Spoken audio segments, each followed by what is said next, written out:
Hi viewers, welcome to our channel. So ఇవాళ పవన్ కళ్యాణ్ గారు ఒక ప్రెస్ మీట్ పెట్టి మాట్లాడడం చూస్తున్నాం.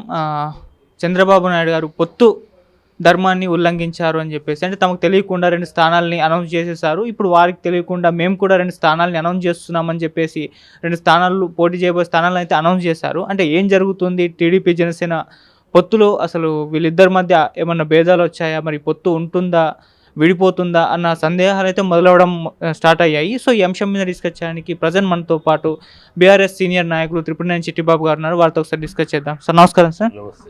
సార్ టీడీపీ అండ్ జనసేన ఈ పొత్తులో ఏం జరగబోతుంది? అంటే మన పవన్ కళ్యాణ్ గారు వాళ్ళు చెప్పడం చూస్తున్నాం, మరి చంద్రబాబు నాయుడు గారు పొత్తు ధర్మాన్ని ఉల్లంఘించారు అని చెప్పేసి మాట్లాడడం కూడా చూస్తున్నాం. మరి ఈ పొత్తు ఉంటుందా, మరి కంటిన్యూ అవుతుందా, ఉండదు? ఇది వీళ్ళు ఇది అనైతికమైన పొత్తు. ఎందుకంటే చంద్రబాబుని నోటికొచ్చినట్టు తిట్టిన పవన్ కళ్యాణ్, తెలుగుదేశాన్ని అంతు చూడండి నిద్రపోనని చెప్పిన పవన్ కళ్యాణ్, అన్ని మాట్లాడిన పవన్ కళ్యాణ్ ఇవాళ చంద్రబాబుతోటి కలవటం అనేది అసలు వినటానికే జిగుత్సాకరంగా ఉంది. కాకపోతే ఆయన ఒంటరిగా పోటీ చేసి గెలిచి దాఖలాలు లేవు కనుక ఎవరో ఒకళ్ళు కావాలి, ఎవరో ఒకళ్ళు పెట్టుకుని ఎవరో మీద నా వల్లే అని చెప్పుకునే అలవాటు కనుక ఆయనకి కావాలి. ఈయనకేమో నిలకడలేని నాయకత్వం, నిలకడలేని నిర్ణయాలు, ఎప్పుడేం మాట్లాడతాడో ఎప్పుడు ఎందుకు మాట్లాడతాడో ఏం తెలియదు, అలాంటి నాయకత్వం. ఇది ఎట్లా అసలు ఈ పొత్తు ఏం పొత్తు? ఇది పొత్తు కాదు, ఇది అది జరుగుద్ది అని ఎక్స్పెక్టెడే. రేపు ఇంకా ముదిరే అవకాశాలు ఉన్నాయి. చంద్రబాబు నీకు అసలేముంది, తెలుగుదేశం లేకపోతే అసలు ఏముంది రాష్ట్ర రాజకీయాల్లో నీ స్థానం ఏంటి అని రేపు అంటాడు చంద్రబాబు. రేపు లోకేష్ ఇంకా ఎక్కువ కూడా మాట్లాడతాడు. సో ఇది అసలు సీట్లు అనౌన్స్మెంట్ దగ్గరే 2 సీట్లు అనౌన్స్ చేశాడంటే, అంటే పవన్ కళ్యాణ్ ఎట్లా అంటే తను చాలా సూపర్గా సుపీరియర్ కింద ఫీల్ అయిపోతాడు. బీజేపీతో ఉన్నప్పుడు కూడా అదే కదా, తన ఆఫ్టర్ ఒక పార్టీ పెట్టావు, ఇంకా నువ్వు మనుగడ సాధించలేదు, ఒక సీటుకి వెళ్ళలేదు, నీ లిమిటేషన్లో నువ్వు మాట్లాడాలి. అసలు నువ్వు శిష్టాది గురువులాగా నువ్వు సర్వం అసలు నీ వెనకాల అందరూ ఉండాలన్నట్టు టూ మచ్ తను గొప్పగా ఊహించుకుని తను పక్కన భజన పనులతోటి ఊహించేసుకుని నేను చెప్పింది అన్నట్టు మాట్లాడతాడు అతను. అది ఎందుకు పక్కన ఎవరున్నారు, ఆ గైడెన్స్ ఎవరు ఇస్తున్నారు, అసలు what is he in politics, Andhra పాలిటిక్స్లో వాట్ ఈజ్ హీ? ఈ జస్ట్ వచ్చాడు, 2 ఎలక్షన్స్ అయినాయి, రెండిట్లో నువ్వేమీ కాలేదు, ఏం ప్రూవ్ చేసుకోలేదు, తెలంగాణలో ప్రూవ్ చేసుకోలేదు, ఆంధ్రాలో ప్రూవ్ చేసుకోలేదు. ఇంకా you have to fight for your existence. నీ యొక్క ఉనికి కోసమే నువ్వు ఇంకా నిలబడాలి. ఈ లోపల నువ్వే సర్వం అన్నట్టు, నువ్వు చెప్పినట్టు ఇతరులు వినాలి, నువ్వు చెప్పినట్టు పార్టీలు వినాలి అనే యాటిట్యూడ్ అతనికి, అది చాలా బ్యాడ్ యాటిట్యూడ్. ఆ యాటిట్యూడ్ వల్లే ఇలాంటి సమస్యలన్నీ వస్తూ ఉంటాయి.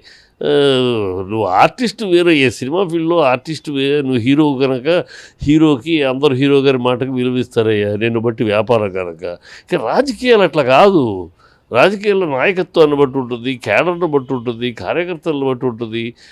కార్యకర్తల్ని అంటాడు, ఎవరైనా సరే మా పొత్తును విమర్శిస్తే మీరు వైసీపీ ఏజెంట్లు, పార్టీ ద్రోహులని కార్యకర్తలు అంటాడు. అట్లా అసలు రాజకీయమే కాదు అతను ఈ మామూలు వస్తాయి, ఈ సలా మామూలు ఇంకా వస్తాయి. రేపు రాబోయే ఎన్నికల టైం వచ్చేటప్పుడు ఇంకా చాలా వస్తాయి.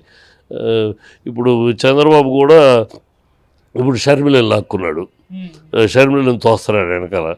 ఇప్పుడు షర్మిలకిను రేపు అలయన్స్ కలుస్తాడు చంద్రబాబు కాంగ్రెస్ తోటి, అందరూ కలిసి.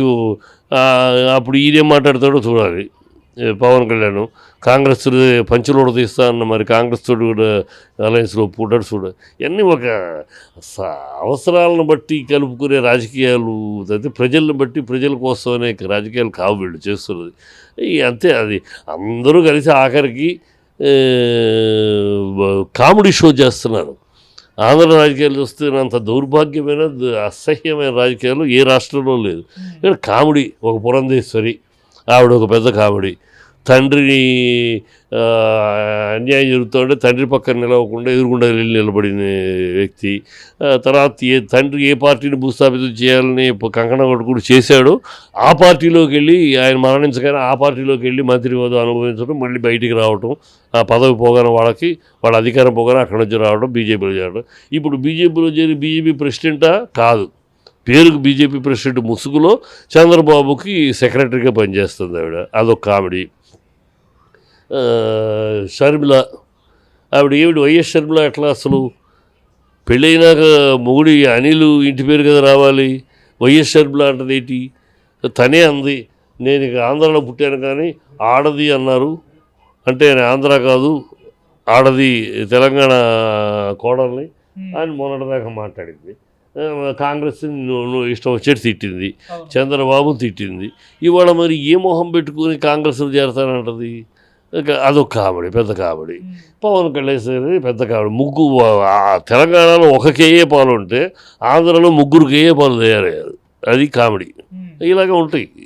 అందరూ కలిసి కామెడీ జోకర్స్ అంతా పాలిటిక్స్ కామెడియన్స్ అంతా కలిసి, పొలిటికల్ కామెడియన్స్ అంతా కలిసి మళ్ళీ జగన్ గెలిపించే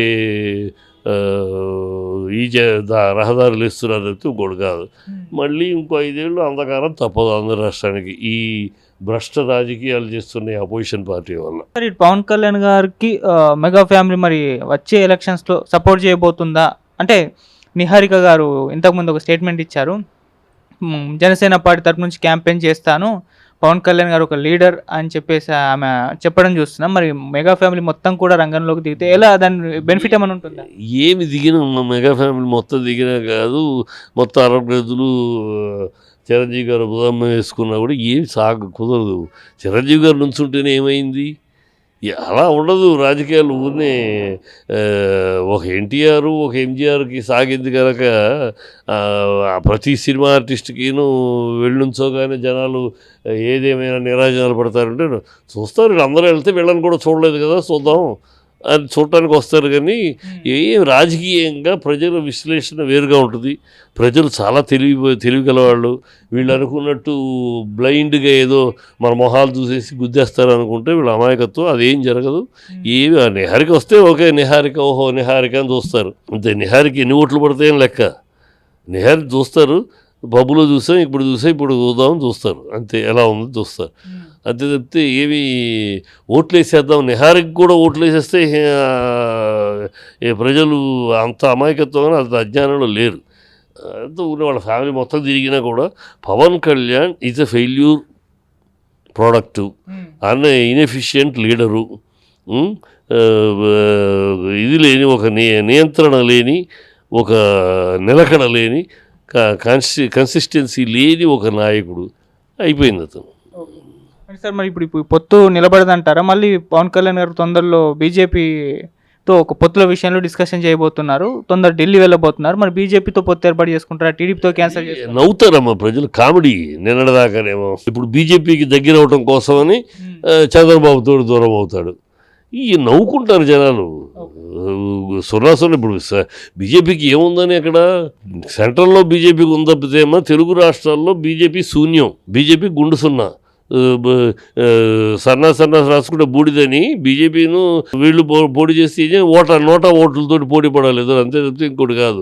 ఏముందని బీజేపీ జనసేన కలిస్తే ఏముంది, జనసేనకి ఏముందని. ఇద్దరు బూడిద రాలుతుంది, సన్నా పూసుకుంటే బూడిద రాలుతుంది అన్నట్టు వీళ్ళిద్దరు ఏమవుద్ది? ఆంధ్ర రాష్ట్రానికి వీళ్ళు పనికిరాని నాయకత్వం. బీజేపీ సిద్ధాంతాలు దేశానికి పనికొచ్చాయినా రాష్ట్ర నాయకత్వాలు రెండు కూడా అక్కడ ఇక్కడ తెలంగాణ ఆంధ్ర 2 తెలుగు రాష్ట్రాలను భ్రష్టత్వంతో కూడిన నాయకత్వం. వీళ్ళెవరు కూడా ప్రజల నుంచి వచ్చే నాయకులు కాదు, ఎవరో పికప్ చేసి పెడితే నాయకులు.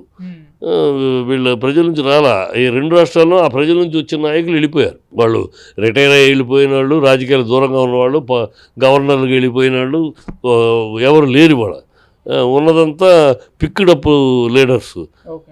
పురంధేశ్వరి బీజేపీ పునాదులతో వచ్చిందా, ప్రజల నుంచి వచ్చిందా? లేదు. ఇక్కడ కిషన్ రెడ్డి ప్రజల నుంచి వచ్చాడా? కాదు. వెంకయ్యనాయుడు గారు పెడితే కూర్చున్నాడు. వెంకయ్యనాయుడు పికప్ చేస్తే లీడరు. అదే ప్రజల నుంచి వచ్చే లీడర్గా. ప్రజల నుంచి వచ్చే లీడర్స్ గతంలో బీజేపీలో 1 డజన్ మంది ఉండేవారు. ఇవాళ అందరూ వెళ్ళిపోయారు, ఇంక్లూడింగ్ ఆఖరికి ఇంద్రసేనారెడ్డి లాంటి నాయకుడు కూడా వెళ్ళిపోయాడు. ఆయన కూడా గవర్నర్కి వెళ్ళిపోయాడు. ఇక్కడ ఎవరు లేరు కనుక వీళ్ళు ప్రజల్ని ఆకర్షించగలిగిన, ప్రజల్ని మెప్పించగలిగిన, ప్రజలను ఒప్పించగలిగిన, ఓటర్లకి ఒక ఆశాజ్యోతిగా కనపడగలిగిన నాయకత్వమే లేదు బీజేపీకి. కనుక బీజేపీకి జనసేన సరే ఏదో అనుకుంటే లేస్తే మనిషిని కాదంటే లేచాడు, మనిషే కాదు అని ప్రజలు తేల్చేశారు. ఇక వీళ్ళిద్దరూ కలిస్తే ఏంటి, రాసుకుంటే బూడి తప్పితే ఏముంది.